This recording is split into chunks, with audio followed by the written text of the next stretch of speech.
J'ai au moins 7 lectures dont j'ai envie de vous parler aujourd'hui, et autant vous dire qu'il y a de quoi faire.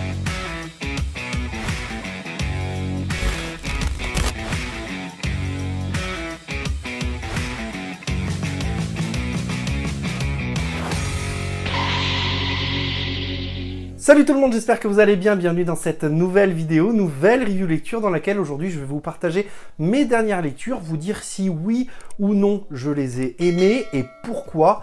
Et bien évidemment, comme à mon habitude, eh bien, je vous afficherai la petite note en lien avec cette lecture. Et je vous propose de commencer cette review lecture avec un titre qui m'a été beaucoup recommandé, que ce soit par vous dans les commentaires ou également par d'autres copains créateurs de contenu. Il s'agit de Quartier lointain de Jiro Taniguchi, un titre qui possède plusieurs éditions. Pour ma part, j'ai choisi l'édition dure, voilà, que je trouve beaucoup plus jolie et qui, je pense, sera beaucoup plus résistante dans le temps aussi.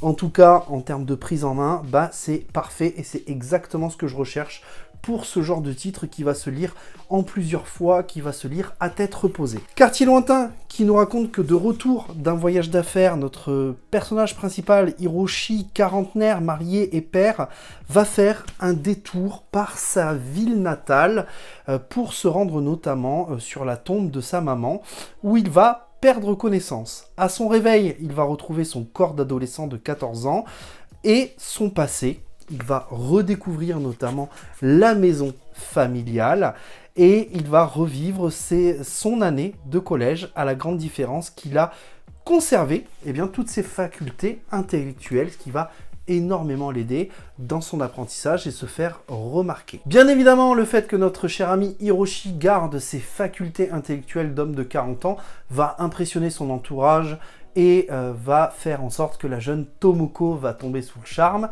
sans parler du fait que Hiroshi va tenter d'essayer d'empêcher l'événement qui a déchiré sa famille, à savoir le départ de son père sans raison aucune apparente. Ce récit va nous plonger et va plonger Hiroshi dans son passé, va nous refaire revivre son adolescence, ce moment entre l'enfance et l'adulte, ce moment où on est toujours un petit peu insouciant, ce moment de notre vie au cours duquel on peut notamment passer à côté de certaines choses qui pourraient par la suite être importantes. Et c'est là tout le propos du récit, c'est là toute la pertinence, toute l'intelligence du récit. Nous montrer les choix d'Hiroshi et où ils l'ont conduit, et nous montrer les choix qu'aurait pu faire Hiroshi et où ils auraient pu le conduire.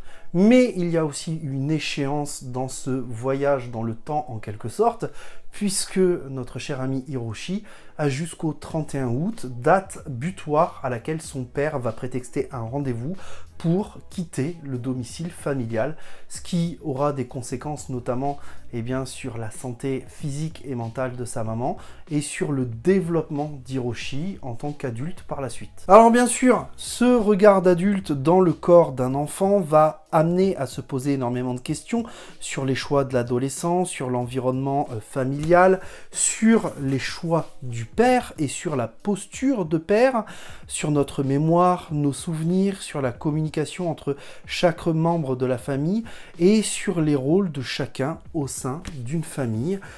Et peut-être faire le lien entre la vie actuelle d'Hiroshi, qui est marié et père de 2 enfants, et sur les choix de son père, qui était marié et père de 2 enfants également.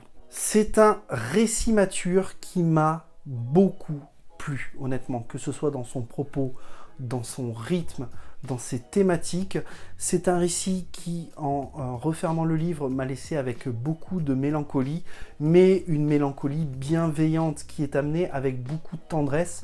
Et ça, pour moi, c'est un véritable point fort. Bien évidemment, au-delà du récit, des thématiques, du rythme, j'ai également beaucoup apprécié les dessins. Les dessins qui sont très détaillés, très expressifs, avec des décors très très jolis.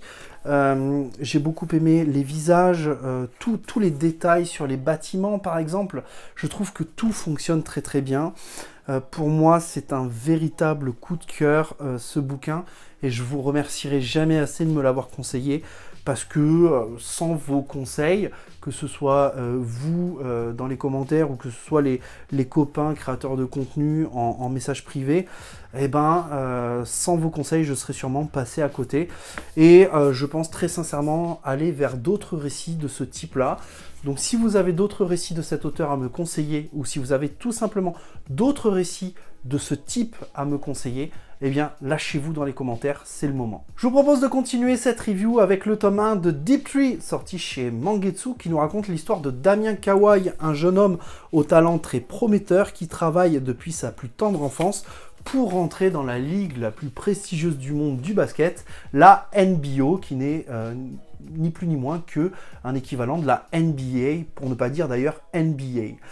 Mais notre cher ami, et ce malgré tout son talent, va d'une part se blesser, ce qui va le mettre sur le banc de touche quelque temps, mais en revenant de cette blessure et en reprenant le basket, ce qui va se passer, c'est que Damien va être frappé par des troubles moteurs paralysants qui s'appellent le yips et qui en fait paralysent ses bras lorsqu'il s'approche du panier. Bien évidemment, on parle d'un trouble moteur, donc un trouble qui peut être plus ou moins lié à la psychologie, mais pas que, puisqu'en fait on va se rendre compte que son médecin va lui dire que sa pathologie est plus ou moins incurable et que, eh bien, il devrait s'adonner à une autre passion que le basket parce qu'en fait il est foutu. Sauf que Damien va faire, bien évidemment, ce qu'on fait tous, ou ce qu'on voit tous faire dans un shonen, à savoir s'entêter et continuer le basket et trouver un autre moyen de vivre le basket et d'être le meilleur joueur de basket. Alors, Deep Tree. Deep Tree, c'est un récit qui me laisse quelque peu sur ma faim, honnêtement, et j'en attendais beaucoup plus. En fait, pour être totalement sincère, c'est un enchaînement de matchs de basket qu'on voit dans ce premier tome pour nous montrer un petit peu ce qui s'est passé, notamment le passé de Damien, ce qu'il est vraiment, qui il est, comment il est en tant que joueur et comment du coup il va lutter contre son handicap. Le problème que j'ai avec ce récit, c'est que, comme je vous le disais, ce n'est qu'un enchaînement de matchs de basket. Il n'y a rien d'autre à côté. Si je compare ce récit à d'autres mangas de sport, comme par exemple Slam Dunk au hasard, il se passe que, entre les matchs, en fait, on va voir évoluer nos antagonistes et nos protagonistes dans leur vie respective, à l'école, à la maison, etc. Et ce qui, je trouve, donne beaucoup de charme en fait au récit de sport.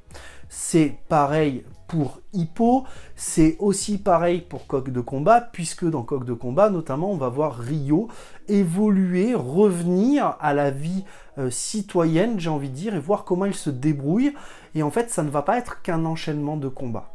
Là, on n'est que sur des matchs. Pendant le premier tome, on n'a que ça. Que des matchs de basket, en fait.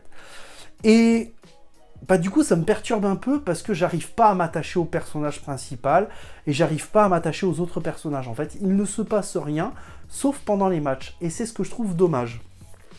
Alors, pour autant, clairement, Deep Tree a beaucoup de qualités. Hein. On est clairement sur un shonen de sport pur et dur. Ça parle de sport et ça en parle plutôt bien. L'auteur, que je ne connais pas, est sûrement très passionné par le basket. Et en plus, le dessin qui est d'une autre personne, Ryosuke Tomibatsu, il est très très fort. Honnêtement, le dessin est plutôt joli en fait. Je dois vous dire que j'ai été clairement convaincu par le dessin. Mais ce qui en est du reste, bah, moi ça me pose problème en fait, que finalement il n'y a rien d'autre que du basket. Donc j'ai les 3 premiers tomes, on va voir, je vais me faire un avis là-dessus, mais je vous avoue que ouais, c'est un petit peu compliqué quoi. Allez, je vous propose de continuer avec une petite douceur, vous le savez, j'aime bien en lire un de temps en temps, c'est fun, c'est déjanté, ça mange pas de pain, bien évidemment 100 Bucket List of the Dead, tome 8, que j'ai enfin lu et pour lequel j'ai pris énormément de plaisir. On continue à suivre Akira et ses amis. Akira qui a une liste de choses à faire avant de mourir ou de devenir zombie, 100 pour être exact, d'où le titre, hein, 100 Bucket List of the Dead, 100 choses à faire qui sont plus ou moins ordinaires ou qui sortent justement de l'ordinaire, avec une liste qui commence à se compléter peu à peu, mais dont on ne connaît pas toujours les 100 choses, puisque ça avance au fur et à mesure, et il y a certaines choses qui viennent s'inscrire au fur et à mesure de l'histoire. Dans le précédent tome, nos amis arrivaient dans un hôtel qui était plus ou moins contrôlé par une IA et qui était aussi contrôlé par un savant un peu fou. Ils vont donc se retrouver avec un de ces serviteurs de l'hôtel dont ils sont partis pour les accompagner dans leur aventure. Et cette fois, ils vont rencontrer d'autres personnes. Alors bien évidemment, ça va passer par différents paysages, parce qu'en fait, ce récit, on pourrait le considérer un peu comme un road movie, en fait, parce qu'ils sont tout le temps en train de se déplacer. Ils ne sont... en fait, ils n'établissent jamais très longtemps de campement, et c'est ça qui est surtout très intéressant. Donc ça va aller jusque dans la montagne à faire de la méditation sous une cascade, ça va aller chercher un grand maître de sushi pour manger des sushis. Ici, par exemple, ça va dans une brasserie se pinter la tête à base de saké. C'est très très drôle, c'est très très fun. Et puis, dans ce tome-là, on va en apprendre un petit peu plus sur le passé d'Akira, et notamment son amour pour les dinosaures, comme par hasard, au moment où justement il va tomber dans un musée, avec des dinosaures, mais il va tomber aussi sur un site de fouilles archéologiques. L'archéologie pour laquelle en tout cas il a une passion, et il souhaiterait découvrir quelque chose avant de mourir, notamment peut-être une nouvelle espèce de dinosaure, va savoir ce qui peut se passer. Donc toujours autant de plaisir à lire 100 Bucket List of the Dead. C'est cool, c'est fun, c'est déjanté, mais en même temps ça a de vraies thématiques, ça nous parle de beaucoup de choses au travers de l'apocalypse zombie, et c'est ça qui est très fun. Et j'aime beaucoup parce que justement par rapport au récit précédent, il se passe plein de choses avec les personnages. Tous les personnages sont hyper attachants, ils ont une vraie personnalité travaillée, et c'est cool en fait. Non, c'est très cool 100 Bucket List of the Dead. Lisez 100 Bucket List of the Dead, c'est génial. On continue du côté d'un récit de samouraï cette fois. Il s'agit de Shiruran. Shiruran qui nous raconte la création du Shinsengumi, et qui va nous parler notamment de la faction qui a été créée et qui va devenir plus ou moins celle du Shinsengumi. C'est un récit situé entre le shonen et le seinen, avec une pointe de furio, mais une pointe de furio historique, puisque le récit va s'inspirer énormément de la réalité et de ce qui s'est passé autour d'une Shinsengumi pour construire son histoire, va s'inspirer des personnages qui ont véritablement existé, et ça c'est plutôt chouette. Alors au-delà de ça, au-delà du côté historique, c'est quand même un récit plutôt mature, plutôt violent, hein, qui commence dès sa première page pour le tome 2 sur une main qui s'est fait découper. On a des personnages qui sont hyper violents, on a du combat, on a vraiment... Moi je trouve que voilà, ce type de page là, on est typiquement sur le côté un peu shonen du récit, et il y a des pages comme celle-ci, avec ce genre de visage par exemple, où là pour moi on est clairement sur le côté un peu plus furieux du récit. Et puis, on a des moments où ça va gentiment se calmer, où ça va être beaucoup plus mature, où ça va être beaucoup plus posé, où on va nous parler de l'intellect de chaque personnage, de leurs réflexions, de comment la faction du Shinsengumi va se monter. Là, encore une fois, pour moi, on est un peu plus sur la partie shonen, notamment, puisque là, en fait, on va plus ou moins être intégré, voir les personnages évoluer dans un espèce de tournoi classico-classique du shonen. Et puis, d'un côté, on a toujours cette interview qui avance, puisqu'en fait, c'est un des personnages qui avait intégré le Shinsengumi, qui nous raconte l'histoire du Shinsengumi auprès d'une journaliste.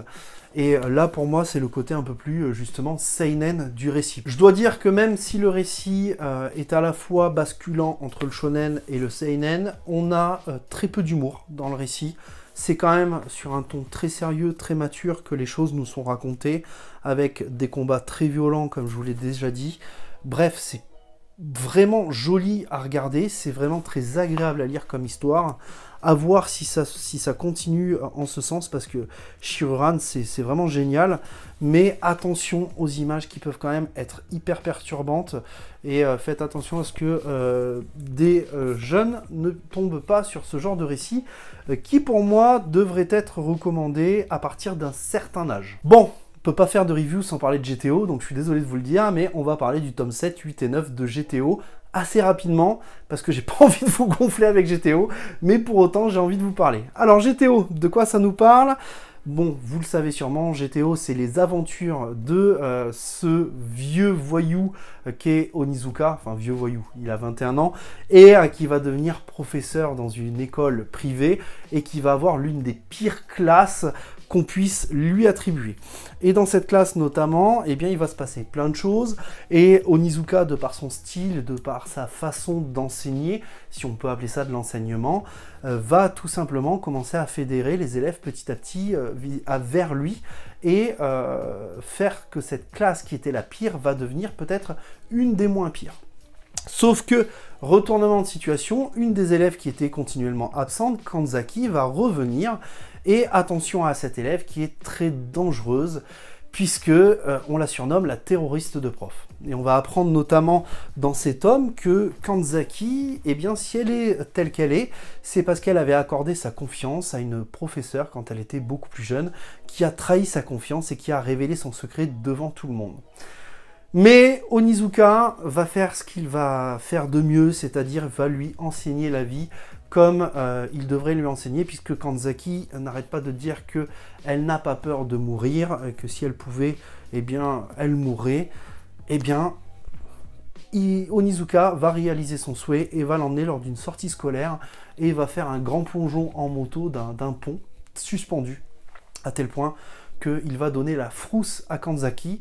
Puis, au cours d'un repas, ce qui va se passer, c'est qu'il va lui présenter ses potes qui ont tous eu un passé plus ou moins malheureux, un passé lourd à porter, mais qui pour autant s'en sortent dans la vie et sont relativement heureux. C'est comme ça qu'Onizuka fédère les élèves, c'est comme ça qu'Onizuka apprend la vie à ses élèves, et c'est comme ça que, eh bien, on kiffe GTO, tout simplement. Bien évidemment, GTO, ça ne parle pas que de ça, c'est une véritable critique de la société, du système scolaire, mais ça va nous parler aussi de choses telles que, eh bien, les mamans célibataires qui ont eu leurs enfants assez jeunes.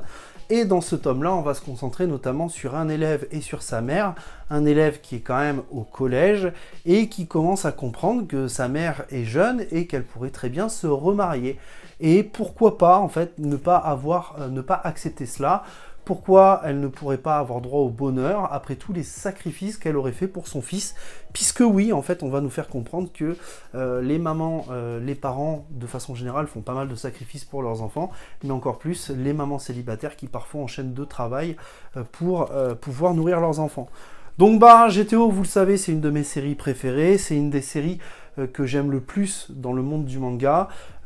C'est une série qui est un véritable coup de cœur, mais ça me fait plaisir de la relire à presque 40 ans, parce que on évolue, on change de vision des choses, parfois nos goûts changent, et en fait je me rends compte qu'avec GTO ça ne bouge pas, donc c'est parfait. Allez, je vous propose de continuer cette review avec Sorcière, sortie chez Delcourt Tonkam, qui sera une série en 2 tomes, scénarisée et dessinée par Daisuke Igarashi. C'est notamment pour ça que je l'avais pris, le récit, d'une part parce que ça nous parle de sorcière, d'autre part parce que, eh bien, j'aime beaucoup la plume de Daisuke Igarashi, qui, je trouve, ressemble énormément à la plume du dessinateur de Land.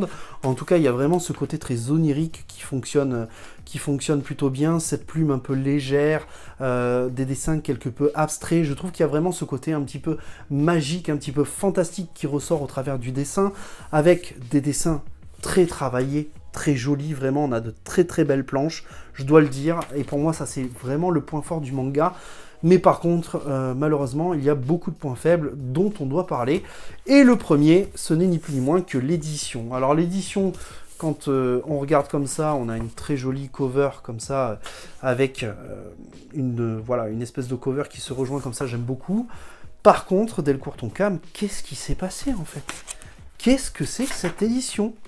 Parce que quand vous enlevez la cover, vous n'avez absolument rien, si ce n'est du blanc. Et là, on a l'impression quand même qu'il y a eu quelque chose qui a voulu être imprimé, mais qui n'a pas marché. Regardez, ici on voit bien qu'il y a Delcourt Tonkam avec le petit triangle. Ici, ça se voit à peine en fait, mais on a le titre, Sorcière en rouge, avec le logo Moonlight et le numéro 1 qui est juste ici. Alors c'est très difficilement visible, et je pense qu'a priori il y aurait dû avoir quelque chose sur la cover, parce qu'on a un espèce de rouge en reflet là. Moi je le vois, alors je sais pas si vous le voyez à la lumière, si on le voit, il y a un espèce de rouge reflet, mais je ne sais pas ce qui s'est passé, je ne comprends pas. Donc, est-ce que c'est la faute de Delcourt Tonkam ou est-ce que c'est la faute de l'imprimeur? Je n'en sais rien, mais toujours est-il que je n'ai pas compris ce qui s'est passé avec ce titre. Au-delà de ça, et au-delà des dessins qui pour moi fonctionnent particulièrement bien par contre, bah le scénario m'a quelque peu laissé perplexe en fait, à tel point que j'ai même pas fini ma lecture. Pour être honnête avec vous, j'ai lu que les 2 premiers chapitres et je me suis arrêté après les 2 premiers chapitres. Donc j'ai lu une centaine de pages grosso modo sur les 200 pages. Et c'est très lent, c'est très mou. J'ai trouvé que ça racontait pas grand chose finalement, si ce n'est, oui, une sorcière qui tente d'aider entre guillemets les autres pour acquérir quelque chose elle-même. Mais en fait, je m'y retrouve pas dans le côté fantastique qu'on m'a vendu en fait quand on me dit que bah, c'est du fantastique. Je retrouve pas le côté fantastique du tout du récit, sachant que le récit est vraiment ancré dans notre monde, donc du coup le fantastique il marche beaucoup moins bien, je trouve. C'est très lent, c'est très mou, c'est pas très verbeux, mais du coup en même temps... ouais, en fait, je sais pas, il y a beaucoup de choses qui ne m'ont pas convaincu, en fait, dans ce récit. C'est triste à dire, j'ai essayé de lire, j'ai essayé de comprendre ce que je lisais, ça passe pas forcément, et en fait, hormis les dessins, il n'y a pas grand-chose qui fonctionne avec Sorcière. Et enfin, pour terminer, je vais très rapidement vous parler de Aerio and the Electric Doll et de Smile, tome 3, que j'aborderai notamment dans la prochaine vidéo qui se concentrera sur toutes les séries que j'arrête. Et Aerio and the Electric Doll et Smile tome 3 eh bien, sont 2 séries que j'arrête du côté de chez Mangetsu. Alors pour Aerio and the Electric Doll, c'est pas compliqué, j'ai beaucoup apprécié ma lecture, mais en fait, c'est pas forcément quelque chose que j'ai envie de lire en ce moment, malgré le fait que c'est clairement un très bon premier tome, il faut le comprendre. Et Smile tome 3, lui, pour le coup, c'est un peu l'inverse, c'est-à-dire que j'avais très envie de lire Smile, j'ai été plus ou moins convaincu par le tome 1 et par le tome 2. Malheureusement, le tome 3 me laisse un petit peu perplexe, et je m'expliquerai un petit peu plus dans la prochaine vidéo, mais grosso modo, ce sont 2 séries que j'arrête et que je ne continuerai pas. Voilà, en tout cas j'espère que cette review vous aura plu, n'hésitez pas à me dire en commentaire si vous avez lu ces titres et si vous êtes d'accord avec moi ou non. Bien évidemment, n'hésitez pas à me dire ce que vous avez lu et ce que vous lisez en ce moment, ça m'intéresse, ça me donne des idées pour la suite de mes achats et de mes lectures. Et encore une fois, merci énormément pour toutes vos recommandations, y compris sur Quartier Lointain. Bien évidemment, si cette vidéo vous a plu, n'hésitez pas à la liker, à la partager, à vous abonner. Sachez qu'un Discord est désormais disponible dans la description de cette vidéo et vous pouvez nous rejoindre sur Discord pour parler manga en dehors des vidéos. Je vous dis à très vite, prenez soin de vous et n'oubliez pas, de grands mangas impliquent de très grandes lectures. Ciao tout le monde!